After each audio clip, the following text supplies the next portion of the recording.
Pak Hotasina Baban ini sarjana teknik sipil ITB. Ya. Kemudian master teknik sipil MIT, kan? MIT. Massachusetts Yeah. Institute of Technology. Yeah. Kemudian master in public policy atau technology policy? Technology policy, MIT juga.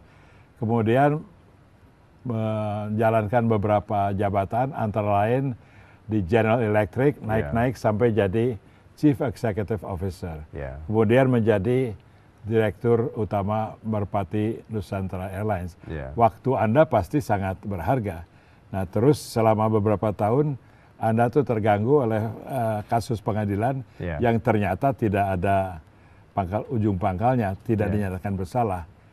Apa Anda tidak bisa sue somebody, tidak bisa menuntut orang yang merusak hidup Anda lah? Iya, itu tentu secara manusiawi tentu ada rasa marah, kecewa. Someone has to be responsible for all this. Tapi begini, menjadi direksi BUMN, pimpinan BUMN, memang ada resiko menjabat menjadi pejabat publik. Jadi ya jangan dapat enaknya. Ini mungkin hal yang nggak enaknya. Itu menjadi part of the package. Ini yang saya beritahu kepada direksi BUMN yang lain, banyak yang lain.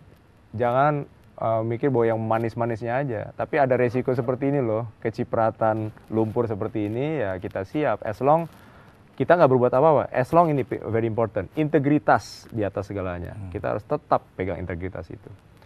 Nah, yang kedua sebenarnya logikanya adalah kalau kejaksaan ini menganggap uang negara, ini kan uang merpati sebenarnya, tapi dianggap uang negara. Kan harusnya kejaksaan yang mengejar uang itu, karena kejaksaan sebagai pembela negara. Iya. Ya, itu yang saya sampaikan dalam pledoi saya. Sampai hari ini pun kejaksaan tidak ada upaya mengejar.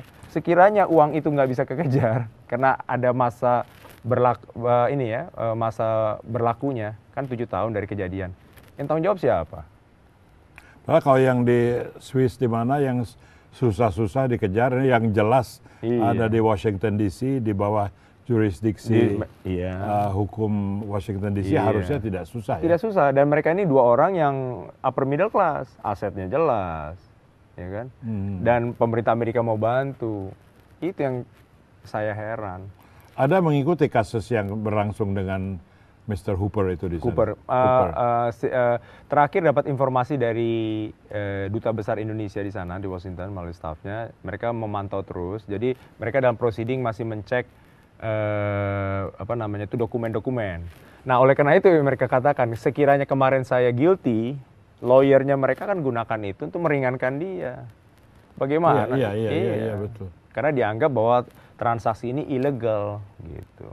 Saya lihat juga di Twitter ada tweet dari Dinopati Jalal ya, duta besar kita di sana, yang turut bergembira atas lolosnya Pak Hotasi. Memang dia memberikan perhatian pada kasus ini. Betul. Nah, sebelumnya dia juga jadi duta besar Pak Sujatnan yang waktu itu juga terlibat mengejar uang itu. Dari zaman Pak Sujatnan? Iya, udah mengejar uang itu. Bahkan Pak Sujatnan sudah mengirim surat kepada Jaksa Agung dan semua mengenai pengejaran itu. Jadi lucu nih kan, misalnya ada maling baru ngambil maling mobil kita, sama-sama ngejar maling itu. Padahal kita nggak taunya waktu pulang kita yang punya mobil ditangkap. Iya. Kenapa? Oh, karena gemboknya kurang kuat. Jadi bukannya maling yang dikejar, tapi pokok masalahnya karena gemboknya kurang kuat. Kira-kira begitulah ilustrasinya. Yang patut dicatat juga Anda sebagai orang yang sedang didakwa oleh kejaksaan, berarti orang yang dipandang kurang baik oleh pemerintah, tapi oleh bagian lain pemerintah, Deplu, Departemen Luar Negeri, dan Duta Besar dianggap orang yang patut dipertahankan. Jadi di dalam pemerintah memang ada inkonsistensi, gitu ya. Jangan kan hanya dalam pemerintah, Pak, dalam kejaksaan. Oh gitu ya. Waktu kami diperiksa, Pak, kan Kejaksaan Jamdatun dan Intel yang lalu sudah periksa dan bahkan bantu. Mereka jawabannya sederhana. Oh, Pak, pimpinannya sudah ganti. Coba. Udah ganti. Jawabannya begitu. Sekarang juga barangkali mereka tidak akan mengejar karena lesu darah barangkali ya. Ya kita belum tahu karena rupanya ada gengsi. Jadi ini masyarakat perlu tahu. Kadang-kadang, dan ini kenyataan di kejaksaan dan disampaikan berkali-kali oleh orang kejaksaan, ada rasa gengsi, Pak. Seolah-olah tuh kalau kalah ini harus menang. Kalau harus menang berarti nggak akui pengadilan. Dan saya kan jadi sering bicara dengan para jaksa ini. Pak, Bapak tadi bilang ke pengadilan. Terus pengadilan begitu menangin saya, ibaratnya anak Medan bilang ceng. Ingat ya? Mau main catur. Begitu kalah, ceng nggak mau. Lalu yang benar yang mana Pak? Saya bilang. Iya betul, nggak mau ngaku Nah, nanti kalah. kedua kalau nanti Bapak kasasi di Mahkamah Agung, kami menang, Iya. Bapak ceng juga KTPK. Lalu gimana? Lain halnya kalau kita sebagai yang pesakitan terdakwa kan haknya terdakwa untuk banding, Pak. Nah di undang-undang sendiri kalau bebas sebenarnya mengatakan tidak boleh ada banding lagi atau kasasi sebenarnya. Jadi kasasi yang boleh kalau apa? Nggak tahu, katanya udah kebiasaan Pak, udah 20 tahun. Oh, siapa tahu menang ya gitu. Siapa tahu menang. Nah ini kan ada rasa gengsi. Jadi kita ini cinta kejaksaan Pak. Saya juga dengan kejadian saya ini saya belajar filosofi kejaksaan. Itu Nggak sampai cinta dong, masa cinta. Iya dong, karena Bapak kalau lihat trik Rama Adiaksa itu dari zaman Gajah Mada. Artinya 3 Pak, Satya, Adya, Wicaksana.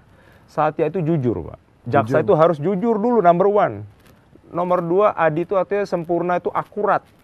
Ketiga, bijaksana. Jadi sebelum satu kasus ke pengadilan, pertanyaannya apakah ini jaksa jujur?